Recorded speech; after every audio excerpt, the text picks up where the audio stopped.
कि सूर्य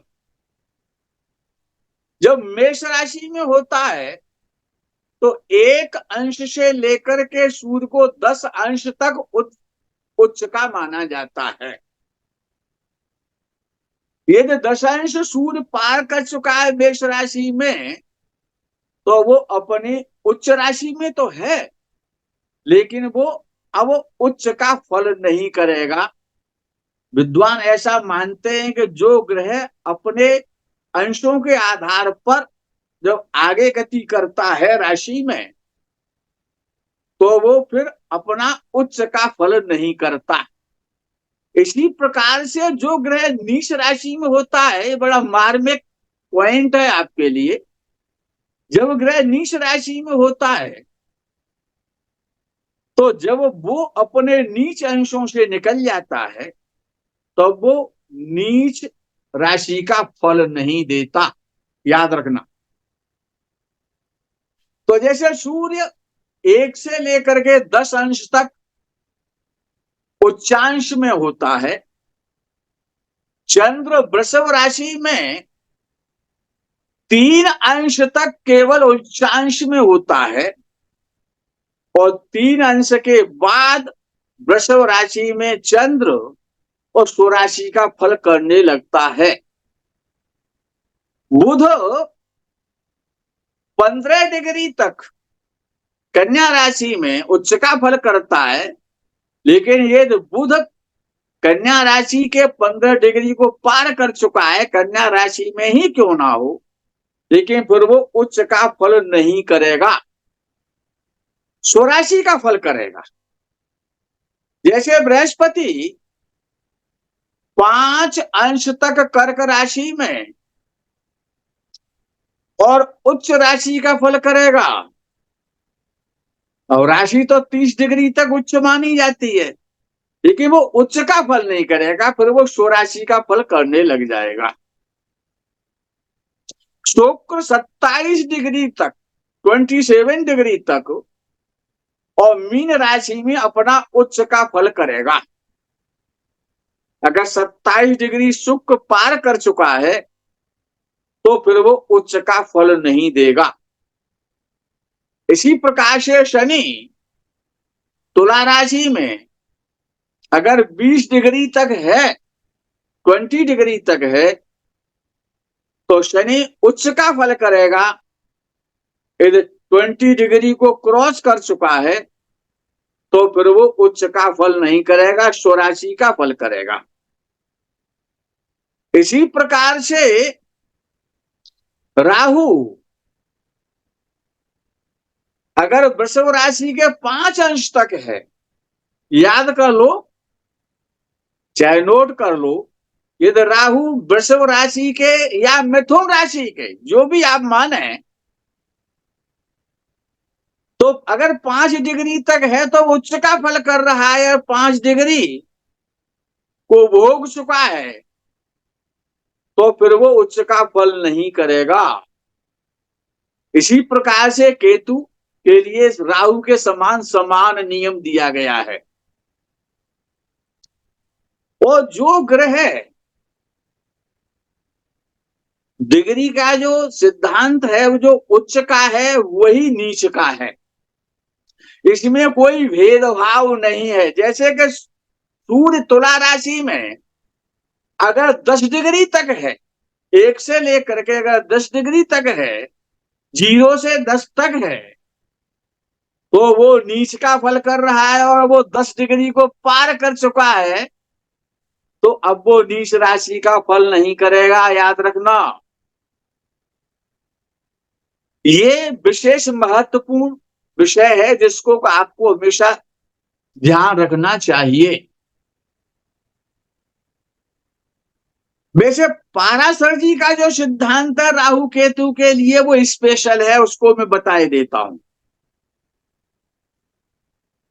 कि राहु यदि वृषभ राशि में 20 डिग्री तक है, ये पाराशर का सिद्धांत है, सबका नहीं है। यदि राहु वृषभ राशि के 20 डिग्री तक है तो वो उच्च का फल करेगा, पाराशर ऐसा कहते हैं। और यदि राहु मिथुन राशि में, जिसको कि आज बहुत सारे सिद्धांतों का आधार पर विद्वान मिथुन राशि को उच्च का मानते हैं, यदि राहु मिथुन राशि में, उनके उसके लिए भी पराशर जी ने कहा कि यदि राहु मिथुन राशि में 15 डिग्री तक है, 15 डिग्री का उसने भोग किया है, तो वो उच्च राशि में माना जाएगा। इसी प्रकार से केतु के लिए भी समान व्यवस्था है राहु के समान, कि राहु वृश्चिक, केतु वृश्चिक राशि के और 20 डिग्री तक है तो वो उच्च राशि का फल करेगा। और यदि केतु धनु राशि के, आधुनिक सिद्धांत से, आधुनिक विद्वानों के आधार पर ये धनु राशि में है, तो पारसर जी कहते हैं कि 15 डिग्री तक केतु उच्च राशि का फल करेगा। इसको नोट कर लीजिए। अब आगे की बात करते हैं तो हाँ बोले। ये मंगल की कितनी डिग्री रहेगी? मंगल की डिग्री नहीं बताई?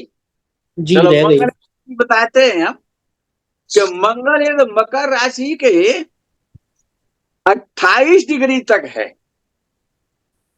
जीरो से लेकर के मकर राशि में अगर 28 डिग्री तक है तो वो अपनी उच्च राशि में माना जाएगा।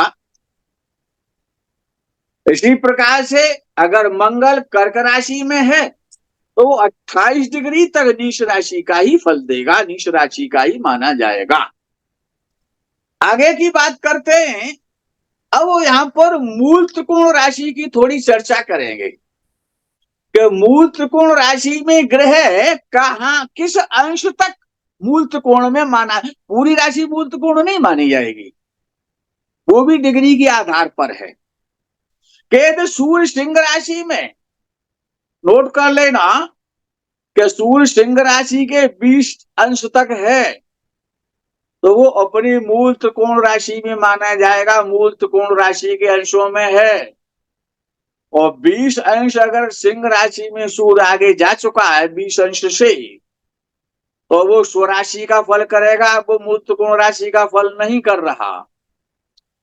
इसी प्रकार से चंद्र वृषभ राशि में 4 डिग्री से, याद रखना, यदि 4 डिग्री से आगे है चंद्र, 3 डिग्री तक तो वृषभ राशि में उच्च का होता है, और 3 डिग्री को पार कर चुका है और वो 30 डिग्री तक है तो वो अपनी मूल त्रिकोण राशि का फल कर रहा है, 3 डिग्री से आगे चंद्र वृषभ राशि में। इसी प्रकार से मंगल